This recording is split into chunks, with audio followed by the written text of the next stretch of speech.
শেষ জামানায় মুমিন ব্যক্তির স্বপ্ন কিন্তু সত্য হবে বেশি বেশি।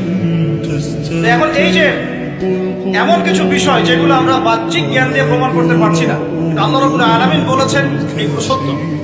আমরা চোখ বন্ধ করে বিশ্বাস করি কিনা? বিশ্বাস করেন কিনা? জান্নাত দেখেছেন? জাহান্নাম দেখেছেন? না দেখে বিশ্বাস করি কিনা? ইমানের কয়টা পিলার বলেন তো দেখে ভাই? কয়টা? ছয়টা। কয়টা? আল্লাহ বিশ্বাস, ফেরেশতাগণে বিশ্বাস, নবী রাসূলগণে বিশ্বাস, আসমানি কিতাব সমূহে বিশ্বাস, পরকালের জীবনে বিশ্বাস, তাকদীর বা ভাগ্যের ভালো মন্দে বিশ্বাস। এই ছয়টার মধ্যে শুধু কোরআন এবং মুহাম্মদ সাল্লাল্লাহু আলাইহি ওয়াসাল্লামকে বাদ দিয়ে আপনি কোনোটাই দেখেন না। দেখেছেন? আল্লাহকে দেখেছেন? ফেরেশতা মণ্ডলী, আগের আসমানি কিতাবগুলো, মুহাম্মদ সাল্লাল্লাহু আলাইহি ওয়াসাল্লামকে সাহাবীরা দেখেছেন, আপনি কি দেখেছেন? আগের নবী রাসূলদেরকে দেখেছেন?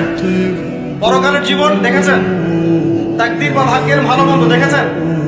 এই যে না দেখে যে আমরা বিশ্বাস করছি, এটার নাম হচ্ছে গায়েবে বিশ্বাস। কিসে বিশ্বাস?